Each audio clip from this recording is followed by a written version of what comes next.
Hello. सगळ्यांना good morning. माझा आवाज सगळ्यांना ऐकायला येतो आहे का? चॅटबॉक्सवर रिप्लाय करा. हॅलो. माझा आवाज सगळ्यांना ऐकायला येतो आहे का? चॅटबॉक्सवर रिप्लाय करा. ओके. तर आपण प्रॉब्लेम स्टार्ट करूया. मी तुम्हाला ऑलरेडी प्रॉब्लेम ग्रुपवरती पाठवलेले आहेत आणि सगळ्यांनी हे प्रॉब्लेम सॉल्व करायचे आहेत आणि सॉल्व करून मला पर्सनलवरती त्याचे इमेजेस सगळ्यांनी पाठवायचे आहेत. ठीक आहे. तर आपण स्टार्ट करूया. तर पहिला जो प्रॉब्लेम आहे तो मनन पब्लिकेशनचा 7वा प्रॉब्लेम आहे. तर मी तो प्रॉब्लेम आता वाचतो.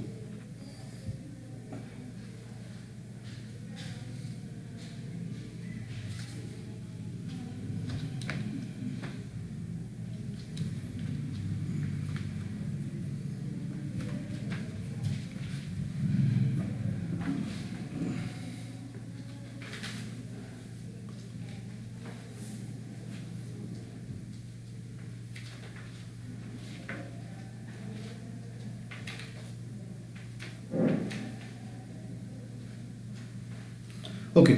तर हा जो प्रॉब्लेम आहे याच्यात त्यांनी काय म्हटलं आहे, messrs aircraft builders undertook a contract for a contract price of 60 lakhs. म्हणजे इकडे कसं आहे की 60 लाखाचं कॉन्ट्रॅक्ट घेतलेलं आहे and commence the work on 1 July. 1 जुलैला काम सुरू झालं. The following particulars are available for 9 months ended 31 March 2014. म्हणजे 1 जुलैला काम सुरू झालं आणि 31 मार्च 2014 म्हणजे 9 महिन्याच्या डिटेल्स आपल्याला दिल्या आहेत. तर आता इथे आता आपल्याला काय करायचं आहे, म्हणजे कॉन्ट्रॅक्ट अकाउंट आपल्याला बनवायला लागतं. कॉन्ट्रॅक्ट अकाउंट बनवायला लागतं आणि कॉन्ट्रॅक्ट अकाउंटच्या डेबिट साईडला काय एंट्रीज करायला लागतात आणि काही एंट्रीज क्रेडिट साईडला आपल्याला करायला लागतात. तर आता जो प्रॉब्लेम दिला आहे त्याच्यावरनं आपल्याला डिस्कस करायचं आहे की कोणत्या एंट्री डेबिटला येणार आणि कोणत्या एंट्री क्रेडिटला येणार हे आपल्याला डिस्कस करायचं आहे. आता नीट लक्ष द्या. पहिलं जे आहे मटेरियल इश्यूड फ्रॉम स्टोर्स, म्हणजे जे मटेरियल आपल्या ऑफिसवरनं साईटला आलं. मटेरियल इश्यूड फ्रॉम स्टोर्स म्हणजे स्टोर्सवरनं साईटला आलं. नंतर material brought directly. Material brought directly म्हणजे काय, सप्लायरकडनं आपण घेतलं तर हे दोन्ही डेबिटला येणार. नंतर वेजेस पेड डेबिटला, डायरेक्ट एक्सपेन्सेस डेबिटला, सॉरी एस्टॅब्लिशमेंट चार्जेस डेबिटला, प्लॅनचं डेप्रिसिएशन आपण डेबिटला घेतो, सॉरी. त्याच्यानंतर सब कॉन्ट्रॅक्ट चार्जेस डेबिटला, स्क्रॅप सोल्ड क्रेडिटला, नंतर वर्क सर्टिफाईड, वर्क अनसर्टिफाईड आणि plant at site, sorry material at site हे क्रेडिटला येणार. पुढे आता इकडे दिलाय outstanding wages and direct expenses were 10,000 and 20,000 respectively. म्हणजे वेजेस आणि डायरेक्ट एक्सपेन्सेस हे आउटस्टँडिंग आपल्याला ॲड करायला लागणार. नंतर material at site closing material दिलेलं आहे. व्हॅल्यू ऑफ वर्क अनसर्टिफाईड दिलेलं आहे.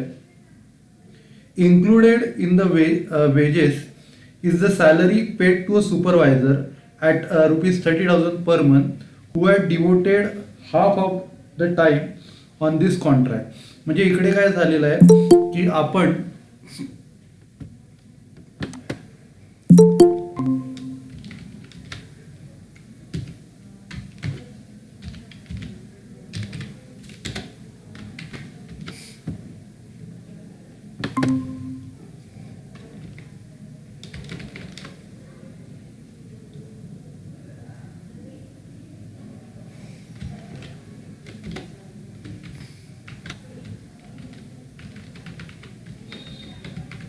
ओके.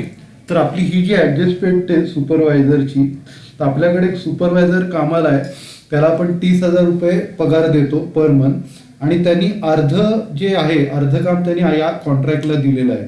त्यामुळे त्याचा जो पगार आहे त्याच्यातलं अर्धी अमाऊंट आपल्याला मायनस करायला लागणार कारण ते वेजेसमध्ये इन्क्लुडेड आहे. जे दुसरीकडे त्यांनी काम केलेलं आहे तो पगार त्याच्यातनं मायनस करायला लागेल आपल्याला. नंतर working life of the plant is estimated to be 5 years. म्हणजे आपलं जे प्लांट आहे ते 5 वर्ष टिकणार आहे. At the end of the year of which it is estimated to realise 50,000 as scrap value. म्हणजे 50,000 त्याची स्क्रॅप व्हॅल्यू आपल्याला मिळणार आहे. The plant was purchase exclusively for this contract, म्हणजे हे प्लांट जे होतं ते या कॉन्ट्रॅक्टसाठीच परचेस केलेलं आहे. ठीक आहे. तर आता आपण अकाउंट बनवूया. मी तुम्हाला फाईल शेअर करतो आणि सगळ्यांनी मला लिहायचा आहे, तो प्रॉब्लेम लिहायचा आहे. आत्ता लिहा, नाही तर व्हिडिओ पाठवीन, तो व्हिडिओ तुम्ही पॉज करून लिहा, पण मला प्रॉब्लेम सगळ्यांनी सॉल्व्ह करून पाहिजे. ठीक आहे. तर मी स्क्रीन शेअर करतो.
ओके.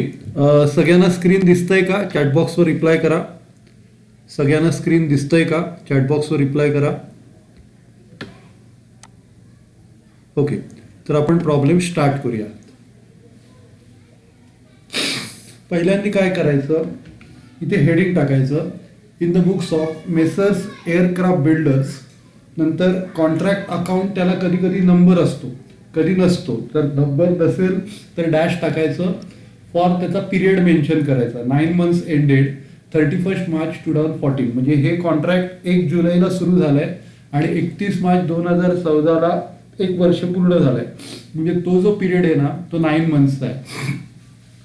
त्याच्यात 9 months मध्ये त्याची जी कॉन्ट्रॅक्ट प्राइस आहे ती 60 lakhs आहे. कॉन्ट्रॅक्ट प्राइस किती आहे? 60 lakhs आहे. आता आपल्याला त्याचं पोस्टिंग करायचं आहे. तर अशा प्रकारे पहिला फॉर्मॅट ड्रॉ करायचा असतो. इन द बुक्स ऑफ जे कोण आहे ते, नंतर contract account number, for year ended जे काय आपण लिहितो ते, नंतर या बाजूला कॉन्ट्रॅक्ट प्राइस द्यायची असते. जसं आपण कॉस्टशीटच्या प्रॉब्लेममध्ये युनिट्स प्रोड्यूस आणि युनिट्स सोल्ड असं लिहायचो, तसं इकडे कॉन्ट्रॅक्ट प्राइस आपल्याला लिहावी लागते. नंतर फक्त आपल्याला पोस्टिंग करायची आहे. तर पोस्टिंग कशी करायची? पहिल्यांदा काय, to material issued from stores. आता हा खर्च आहे, खर्च डेबिटला येतो. मटेरियल इश्यूड फ्रॉम स्टोर्स काय? खर्च आहे. खर्च कुठे येतो? डेबिटला येतो. नंतर मटेरियल ब्रॉड डायरेक्टली, हा पण हा खर्च आहे, हा पण कुठे येणार? डेबिटला येणार. हा कुठे येणार? डेबिटला येणार. त्याच्यानंतर वेजेस जे आहे, वेजेस आपला खर्च आहे, वेजेस पण डेबिटला येणार. आणि त्याच्यात 2 ऍडजस्टमेंट आहेत. या ऍडजस्टमेंट आपण बघूया काय कशा केल्यात त्या. एक म्हणजे आउटस्टँडिंग आहे, एक म्हणजे आउटस्टँडिंग आहे ते ऍड करणार. आणि जी सुपरवायझरची सॅलरी आहे, आता सुपरवायझर काय करतोय, त्याचा अर्धा वेळ दुसऱ्या कॉन्ट्रॅक्टला देतोय, अर्धा वेळ दुसऱ्या कॉन्ट्रॅक्टला देतोय आणि अर्धा वेळ इकडे देतोय. तर जो अर्धा वेळ दुसरीकडे दिलाय ते मायनस करायला लागणार आपल्याला. तर तो आपल्याला कॅल्क्युलेट करायला लागेल. त्याचे सुपरवायझरची जी सॅलरी आहे दुसरीकडे त्यांनी जी दिली आहे ती आपल्याला कॅल्क्युलेट करावी लागेल. Supervisor salary for other contract, for other contract म्हणजे जी दुसऱ्या कॉन्ट्रॅक्टसाठी जी सॅलरी आहे ती वजा करायला लागेल. या कॉन्ट्रॅक्टची सॅलरी ती वजा करायची गरज नाही आहे. म्हणजे इकडे काय केलं, वेजेसमध्ये पहिलं आउटस्टँडिंग वेजेस ऍड केले. पहिली स्टेप काय, वेजेसमध्ये आउटस्टँडिंग वेजेस ऍड केले. नंतर आता जी दुसऱ्या कॉन्ट्रॅक्टची जी सॅलरी आहे सुपरवायझरची ती आपल्याला मायनस करायला लागेल. आता ती कॅल्क्युलेट कशी करायची? क्वेश्चनमध्ये दिलंय 30,000 पर मंथ, 30,000 पर मंथ आणि 9 महिन्याची आपल्याला काढायची आहे. तर 30,000 × 9 2,70,000 होतात. 30,000 इंटू 9 किती होतात? 2,70,000 होतात. 2,70,000 6 महिन्याचे मायनस करायचे. 2,70,000 काय करायचं? 6 महिन्याचे मायनस करायचे. सॉरी, 2,70,000 त्याच्यातले अर्धे मायनस करायचे. 2,70,000चे काय करायचे? अर्धे मायनस करायचे. 1,35,000 मायनस करायचे आणि ही टोटल 17,75,000. ओके, तर सगळ्यांना वेजेसची ॲडजस्टमेंट कळली का? चॅटबॉक्सला रिप्लाय करा. सगळ्यांना वेजेसची ॲडजस्टमेंट कळली का? महत्त्वाची ॲडजस्टमेंट आहे. हॅलो, सगळ्यांना ॲडजस्टमेंट वेजेसची कळली का?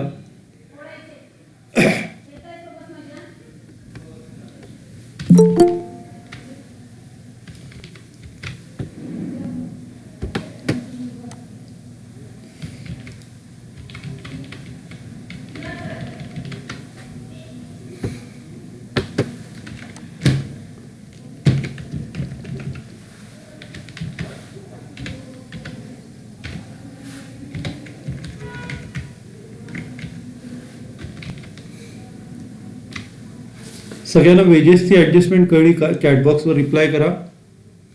सगळे जागेत का झोपले? सगळ्यांचे रिप्लाय यायला पाहिजेत क्वेश्चन विचारल्यावरती. ओके, नीट लक्ष द्या.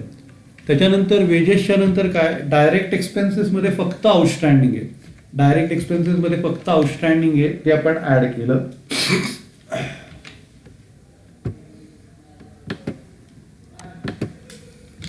त्याच्यानंतर एस्टॅब्लिशमेंट एक्सपेन्सेस आपण घेतलं आणि डेप्रिसिएशनची एक महत्त्वाची नोट आपल्याला करायची. तर इकडे काय करा? एस्टॅब्लिशमेंट लिहिल्यानंतर एक साधारण अर्ध पेज सोडा. एस्टॅब्लिशमेंट झाल्यानंतर अर्ध पेज सोडून ही डेप्रिसिएशनची नोट तुम्हाला करायची आहे.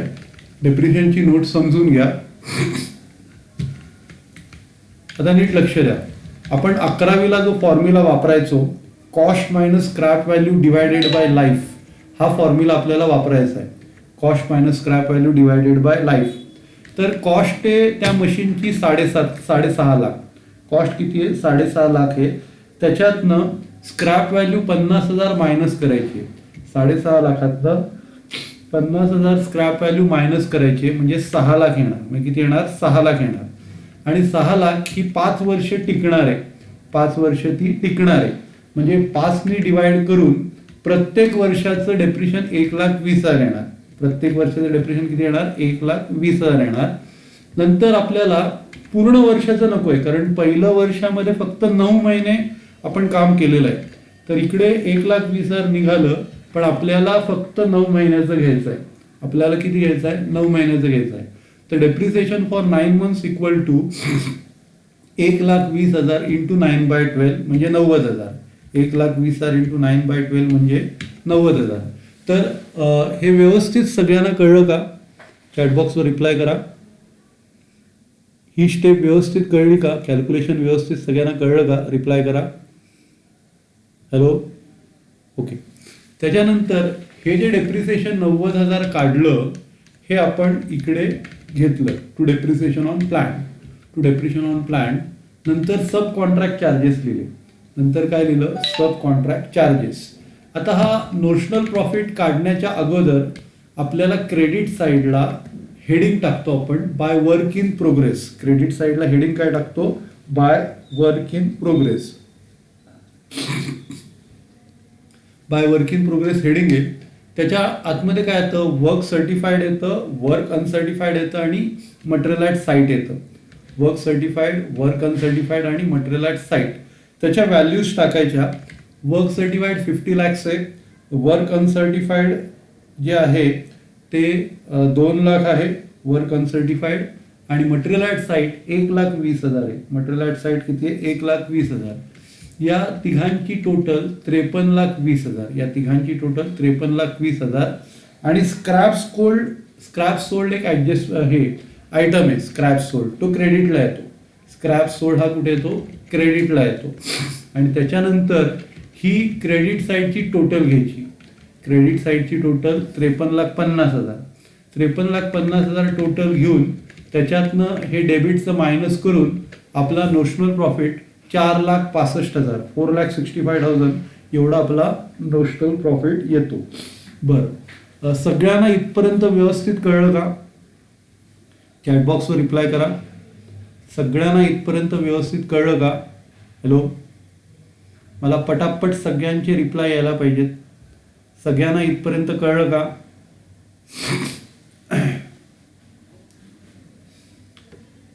हो नाही, मला रिप्लाय पटापट यायला पाहिजे.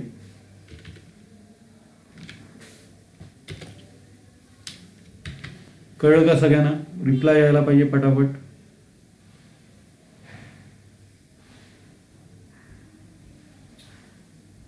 हॅलो, सगळे जागेत का झोपले?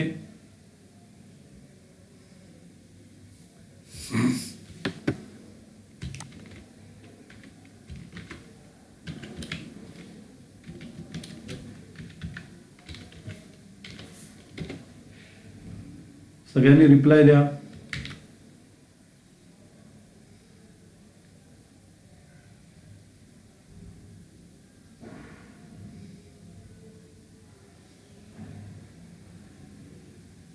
हॅलो, सगळ्यांनी रिप्लाय द्या. परत एकदा तुम्हाला प्रॉब्लेम दाखवतो. पूर्ण स्क्रीन बघा.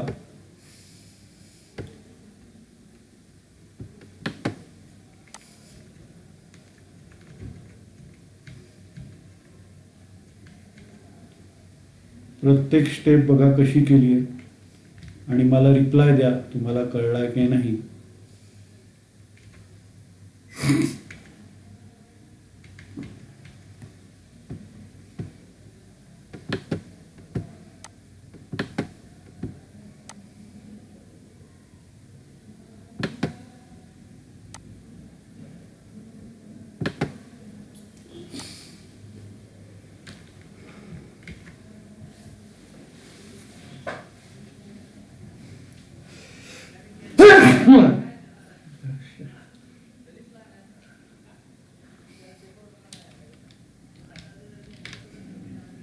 सगळ्यांना कळलं की नाही बघा आणि मला रिप्लाय करा.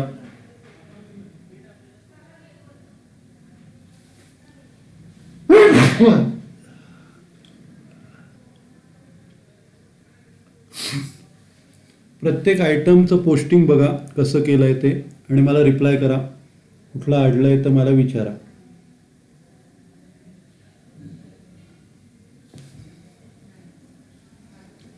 सगळ्यांना हे प्रॉब्लेम कळले पाहिजेत.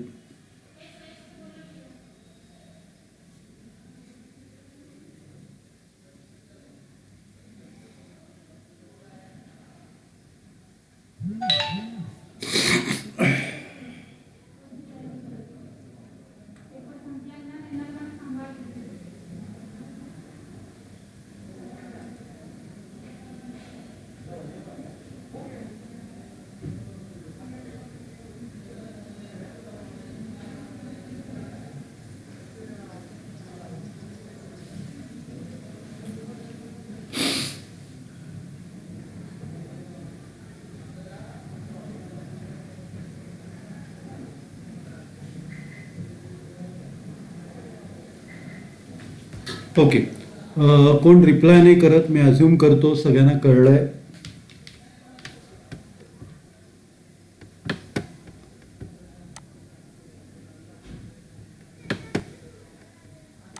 रिप्लाय सगळ्यांचे यायला पाहिजेत. जर नसेल कुठला ॲडजस्टमेंट नाही कळली तर मला क्लिअर कट तुम्ही सांगा.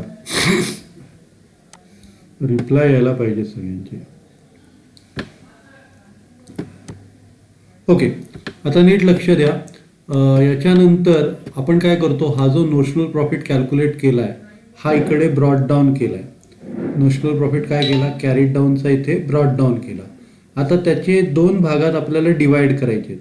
नोशनल प्रॉफिट दोन पार्टमध्ये आपल्याला काय करायचं आहे, डिवाइड करायचे. तर ते आपल्याला कॅल्क्युलेट करायला लागतील. प्रॉफिट टू बी कन्सिडर आणि उरलेला रिझर्व.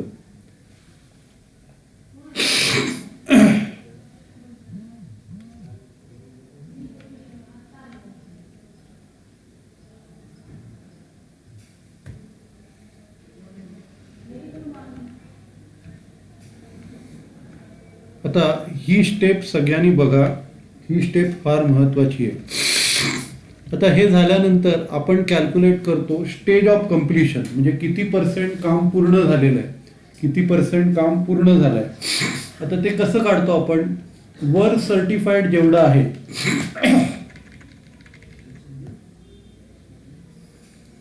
वर्क सर्टिफाईड जेवढं आहे अपॉन कॉन्ट्रॅक्ट प्राइस इंटू 100 हा फॉर्म्युला आहे. Work certified upon contract price into 100 हा फॉर्म्युला आहे. म्हणजे आपलं कॉन्ट्रॅक्ट आहे 60 लाखाचं, आपलं कॉन्ट्रॅक्ट किती आहे, 60 लाखाचं कॉन्ट्रॅक्ट आहे आणि त्याच्यापैकी वर्क सर्टिफाईड 50 लाख आहे. 60 लाखाचं कॉन्ट्रॅक्ट आहे आणि वर्क सर्टिफाईड किती आहे, 50 लाख. तर त्याचं पर्सेंटेज काढायचं, 50 लाख अपॉन 60 लाख इंटू 100 म्हणजे 83.33%. 83.33%. हे सगळ्यांना कळलं का? चॅटबॉक्सवर रिप्लाय करा आणि पटापट रिप्लाय करा. स्टेज ऑफ कम्प्लिशन सगळ्यांना कळलं का? सगळ्यांचे पटापट रिप्लाय यायला पाहिजेत. जर रिप्लाय नाही केले तर मी अटेंडन्स लावणार नाही. चला पटापट रिप्लाय द्या. ही स्टेप कळली का?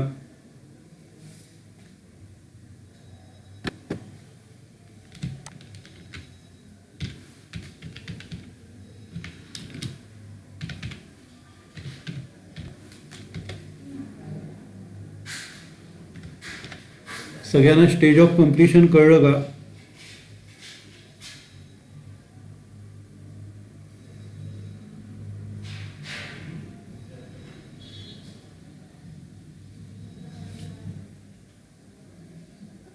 कोण रिप्लायच देत नाही. पुढच्या वेळेला मी रिप्लाय विचारणार नाही तुम्हाला.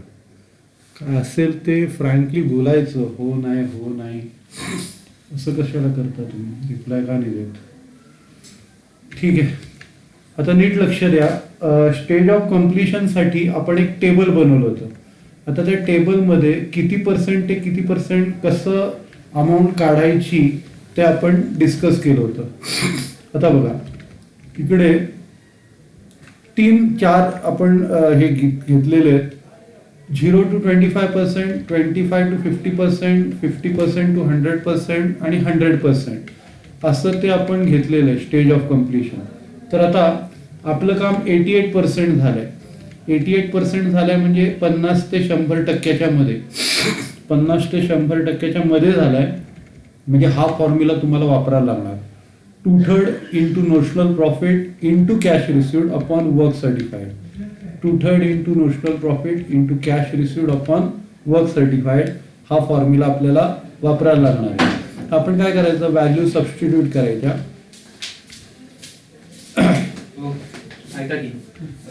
त्याच्या व्हॅल्यू आपण सबस्टिट्यूट करायच्या.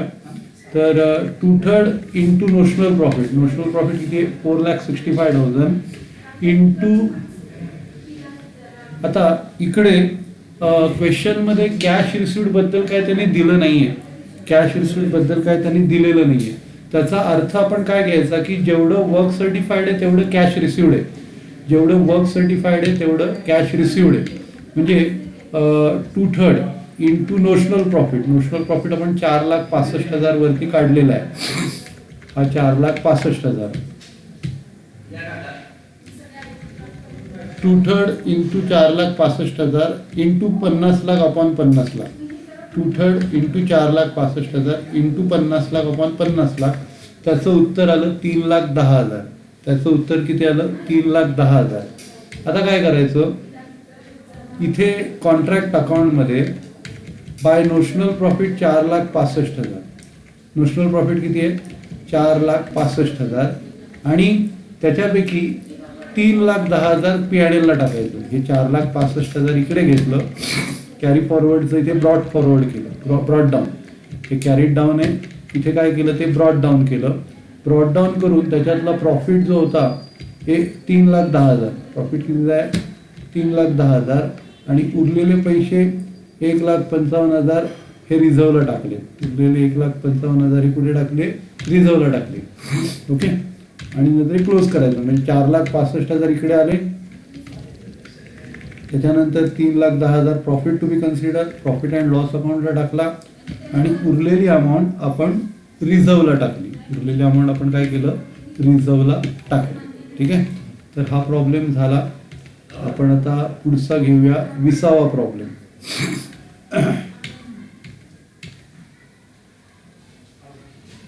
आता नीट लक्ष द्या.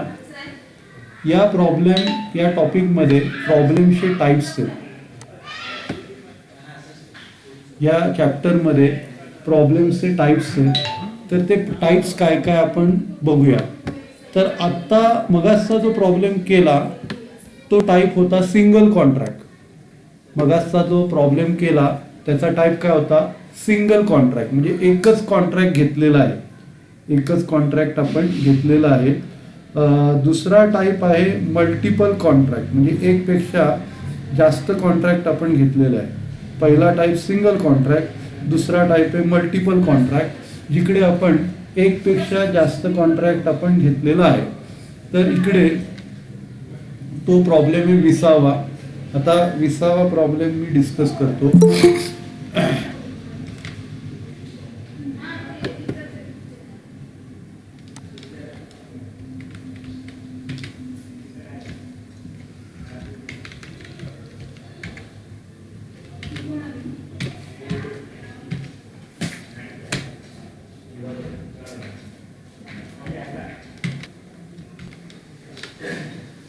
तर हा प्रॉब्लेम मी डिस्कस करतो. 20वा प्रॉब्लेम तुम्हाला ग्रुपवर मी पाठवलेला आहे.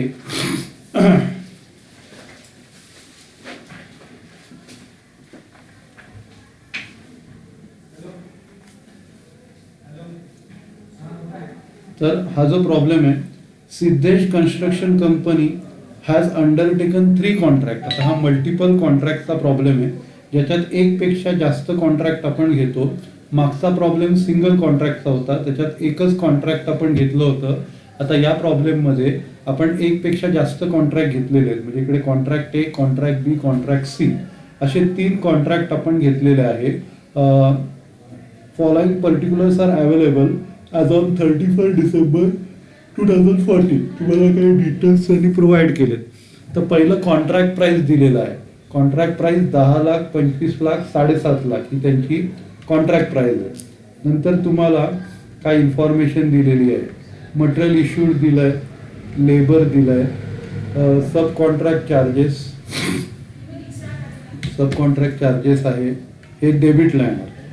Material issued, labour, sub contract charges, supervision charges, architect fees, insurance charges हे डेबिटला येणार. नंतर work certified, work uncertified, amount received from contract म्हणजे कॅश रिसिव्ड आणि क्लोजिंग स्टॉक ऑफ मटेरियल. तर अमाऊंट रिसिव्ड कुठेही येणार नाही, ते कॅल्क्युलेशन करायला लागते. आणि क्लोजिंग स्टॉक ऑफ मटेरियल ही क्रेडिटला येणार. म्हणजे कॉन्ट्रॅक्ट प्राइस आपण फक्त इकडे मेन्शन करतो. आता इथे 3 कॉन्ट्रॅक्ट आहेत ना, त्यामुळे इकडे आपल्याला कॉर्नरला ते मेन्शन करता येणार नाही. आपल्याला आपला फॉर्मॅट ड्रॉ करून झाला की त्याच्यानंतर ते मेन्शन करायचं. त्याच्यानंतर पुढे म्हटलेलं आहे all contracts were commenced during the current year. सगळे कॉन्ट्रॅक्ट करंट इयरला स्टार्ट झाले.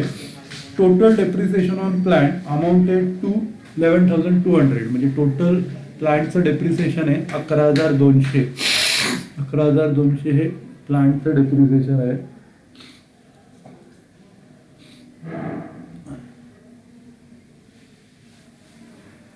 आणि ते वर्क सर्टिफाईडच्या रेशिओमध्ये डिवाइड करायचं आहे. 11,200 वर्क सर्टिफाईडच्या रेशिओमध्ये डिवाइड करायचं आहे. तर वर्क सर्टिफाईड 4 लाख, 5 लाख, 5 लाख आहे. 4 लाख, 5 लाख, 5 लाख हे वर्क सर्टिफाईड आहे, त्याच्या रेशिओमध्ये डिवाइड करायचं आहे.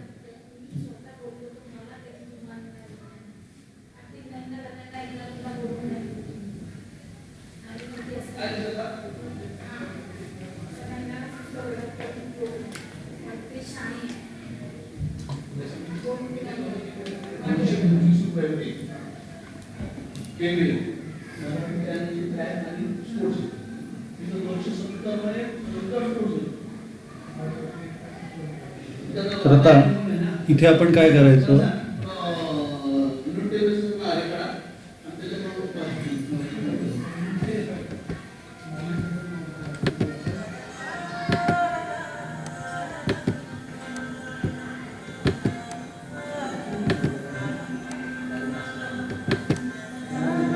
करूया डेबिट साईडला मटेरियल इश्यूड, त्याच्यानंतर labour, material issued, labour, sub contract charges, supervision charges, architect charges, insurance charges, नंतर डेप्रिसिएशन. हे रेशोमध्ये आपल्याला डिवाइड करावं लागेल. डेप्रिसिएशन आपल्याला वर्क सर्टिफाईडचा जो रेशो आहे 4 लाख 5 लाख 5 लाख, 4 लाख 5 लाख 5 लाख म्हणजे 4:5:5 मध्ये डिवाइड करायला लागणार.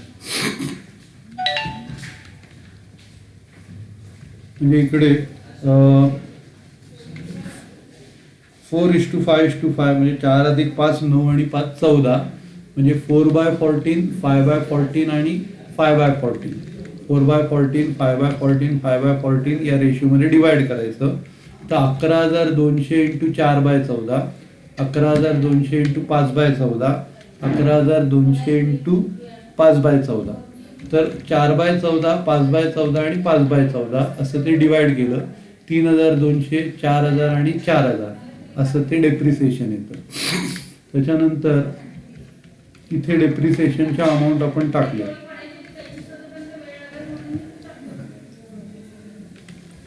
3,200, 4,000, 4,000 असं आपण व्हॅल्यूज टाकल्या.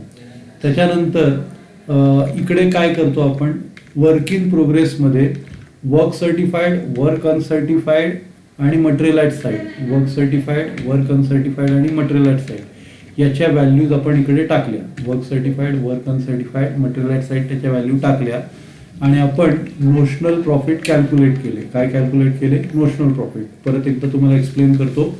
मटेरियल इश्यूड इकडे डेबिट साईडला लिहिलं. मटेरियल इश्यूड खर्च आहे, लेबर खर्च आहे डेबिट साईडला, सब कॉन्ट्रॅक्ट चार्जेस खर्च आहे, सुपरविजन चार्जेस खर्च आहे, आर्किटेक्ट फीस खर्च आहे, इन्शुरन्स चार्जेस खर्च आहे. डेप्रिसिएशन आपण वर्क सर्टिफाईडच्या रेशोमध्ये वाटतो. वर्क सर्टिफाईड किती आहे? 4 लाख 5 लाख 5 लाख, 4 लाख 5 लाख 5 लाख हा खर्च आहे. म्हणजे 4/5 या रेशोमध्ये डिवाइड केलं.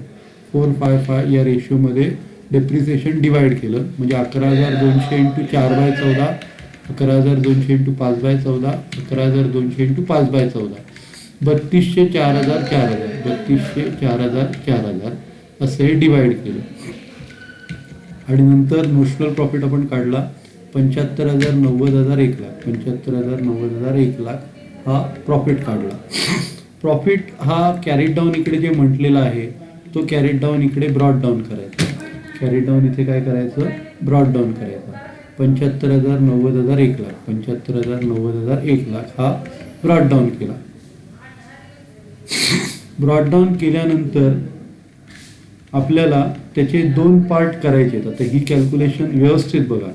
प्रत्येकाचं तुम्हाला profit to be consider calculate करायला लागेल. हा नोशनल प्रॉफिट आहे. 75,000, 90,000 आणि 1 लाख, 75,000, 90,000 आणि 1 लाख त्याचे 2 भाग प्रत्येकाचे तुम्हाला करायला लागतील. प्रॉफिट अँड लॉस अकाउंट आणि reserve, profit and loss account आणि रिझर्व असे 2 भाग तुम्हाला करायला लागतील.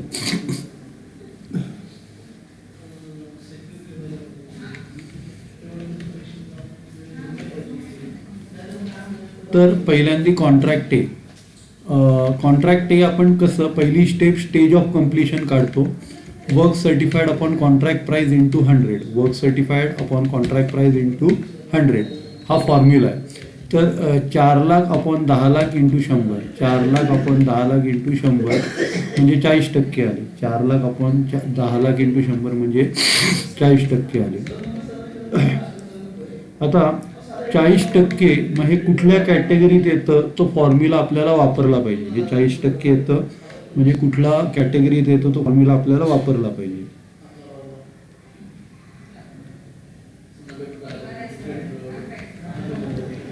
आता 40% म्हणजे या दुसऱ्या कॅटेगरीत येतं. मग असं तिसऱ्या कॅटेगरीत येत होतं. आता 40% म्हणजे दुसऱ्या कॅटेगरीत येतं. दुसऱ्या कॅटेगरीमध्ये इथे 2/3 होतो, इथे 1/3 आहे. म्हणजे 25 ते 50% 1/3 आहे आणि 50 ते 100% 2/3 आहे. तर 1/3 into notional profit into cash received upon work certified, 1/3 into notional profit into cash received upon work certified. हे असं आहे. तर हा फॉर्म्युला आपल्याला वापरायचा.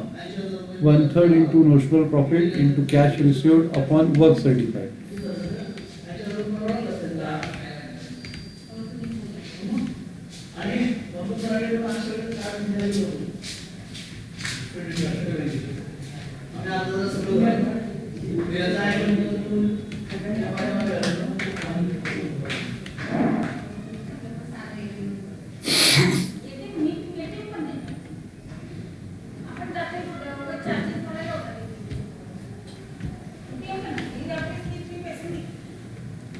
तर हा फॉर्म्युला आपण वापरला.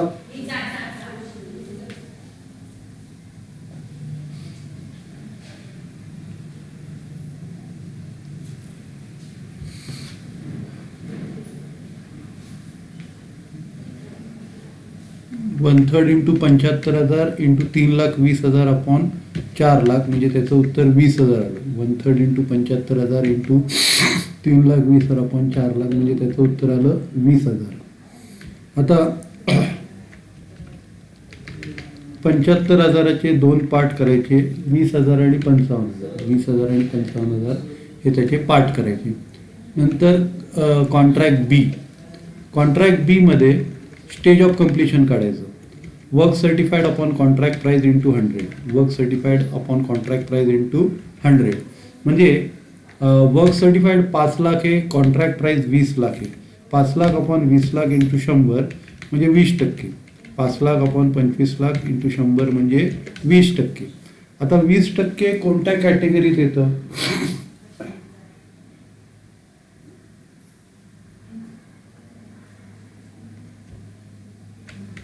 20% हे पहिल्या कॅटेगरीत येतं.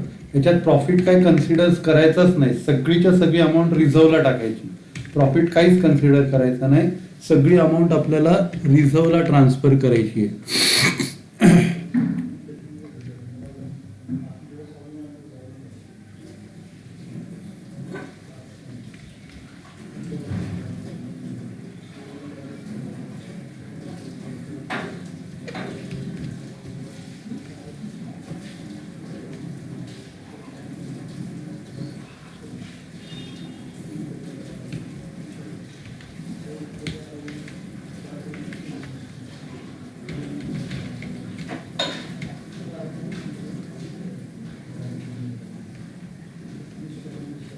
तर इकडे काय करायचं, 20% म्हणजे प्रॉफिट टू बी कन्सिडर नील, म्हणजे एकही रुपये प्रॉफिट कन्सिडर करायचा नाही. तर ही पहिली कॅटेगरी म्हणजे profit to be consider nil आहे. तर इकडे टोटल 90,000 प्रॉफिट आहे. 90,000 प्रॉफिटपैकी profit to be consider nil आणि उरलेलं 90,000 reserve. Profit to be consider nil आणि रिझर्व 90,000. त्याच्यानंतर तिसऱ्या कॉन्ट्रॅक्टचं पण आपण काय केलं, पहिलं स्टेज ऑफ कम्प्लिशन काढलं. Work certified upon contract price into 100. Work certified upon contract price into 100. 5 lakh upon 7.5 lakh into 100. 5 lakh upon 7.5 lakh into 100. 66.67%. 66.67% म्हणजे 50 ते 100% ही तिसरी कॅटेगरी 2/3 वाली. 50 ते 100% तिसरी कॅटेगरी 2/3 वाली. म्हणजे 2/3 वाली घेतली. 2/3 into notional profit into cash received upon work certified. मग अशी 1/3 होती, आता इथे 2/3 आहे. तर नोशनल प्रॉफिट आपण काढलेला आहे, कॅश रिसिव्ड दिला आहे, वर्क सर्टिफाईड दिला आहे, त्या व्हॅल्यूज घ्यायच्या आणि प्रॉफिट आला 50,000. प्रॉफिट किती आला? 50,000. तर इकडे काय करायचं, टोटल 1 लाख प्रॉफिट आहे. 1 लाख प्रॉफिटपैकी 50,000 प्रॉफिट आणि उरलेला रिझर्व. 1 लाख पैकी 50,000 प्रॉफिट आणि उरलेला रिझर्व. ठीक आहे.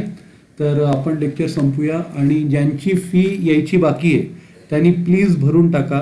जर नसेल जमत तर तुम्ही सरांना तसं कॉन्टॅक्ट करून सांगा. ओके. तर आपण लेक्चर संपूया. सगळ्यांना थँक्यू.